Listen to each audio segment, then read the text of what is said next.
என்ன சட்டம் போடுதுன்னா தமிழ்நாடு அரசு என்ன பண்ணுவாங்கன்னா வீட்டு மனை பட்டா தான் தருவாங்க. என்ன தருவாங்க? வீட்டு மனை பட்டா. அதுக்குதான் போராட்டம் நடக்குதுங்க. வீட்டு மனை பட்டா கொடுங்க, வீட்டு மனை பட்டா கொடுங்க. ஆனா அங்க அது கேட்கணும், நம்ம நில உரிமை பட்டான்னு கேட்கிறேன். ஏன்னா வீட்டு மனைங்கிறது பட்டா இன்னைக்கு உங்களுக்கு அடுத்து மாறும். ஆனா நில உரிமைங்கிறது தாய் பத்திரத்திலே மாத்தணும். அந்த பத்திரம் உங்களுக்கு தெரியும். ஆனா நில உரிமை பட்டா எங்களுக்கு கொடுங்க, வெறும் வீட்டு மனை பட்டாலாம் வேணாம், நில உரிமையோட சேர்த்து தாங்கன்ட்டு. நில உரிமையில அந்த 3 சென்ட் இடம் எனக்கு தான். ஆனா இப்ப கொடுங்க வீட்டு மனை பட்டான்னா பெரிய அடுக்குமாடி இருக்கும். அந்த அடுக்குமாடியில எல்லாத்துக்கும் வீட்டு மனை கொடுத்துருவான். ஆனா மொத்த சென்ட் எவ்வளவு இருக்கும்? 10 சென்ட்டுக்குள்ள 1000 குடும்பம் உட்கார வச்சிருவான். யாருக்கு ஆளுக்கு எவ்வளவு? 1 சதுர அடி வரும். ஒரு சதுர அடி என்னத்தை விற்க முடியும்? அப்ப அது இல்லாம எங்களுக்கு நிலப்பட்டா வேணும், நில உரிமை பட்டா வேணும்ட்டு நம்ம நடத்தின போராட்டம் சாதாரண 5000 8000 பேர் சாதாரணமா கூடுவாங்க.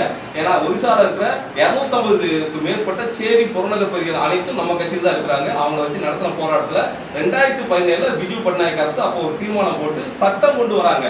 அந்த சட்டத்துல தெளிவாவே சொல்லியிருப்பாங்க, சிபிஎம் நடத்திய போராட்டங்கள் அப்படின்னு நம்ம தோழர்கள் பேரெல்லாம் குறிப்பிட்டு ஒரு சட்ட பேரவையில பேசினாங்க.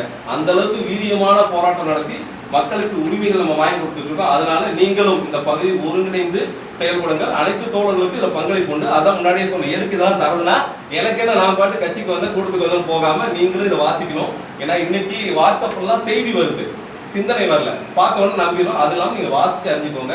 அதன் வழியாக இப்போது இருக்கிற முதலாளித்துவ அமைப்பு முறையில் நமக்கு சில சலுகைகள் கிடைக்கலாம், அது உரிமைகள் கிடையாது. நம்ம விரும்புகிற இந்த பாட்டாளி வர்க்க புரட்சி, இந்த புதிய ஜனநாயக புரட்சி நடக்கும் பொழுது, மக்கள் ஜனநாயக புரட்சி நடக்கும் பொழுது நாம் எதிர்பார்க்கின்ற குறைந்தபட்ச உரிமையை பெற முடியும். அந்த உரிமையை பெற்றுத்தர சிபிஎம் ரெட்ஸா தொடர்ச்சியாக நின்று போராடும். அது தத்துவார்த்த வழியும் சரி, கள போராட்டத்தில் நாம் முன்னணி நிற்கிறோம். நீங்கள் எந்த வருத்தமும் கொள்ளாமல் சிபிஎம் ரெட்ஸா கட்சியில் தொடர்ச்சியாக பயணியுங்கள். நாம் கண்டிப்பாக புரட்சியை நடத்தவே தீர்வோம். சிவவணக்கம் தோழர்களே.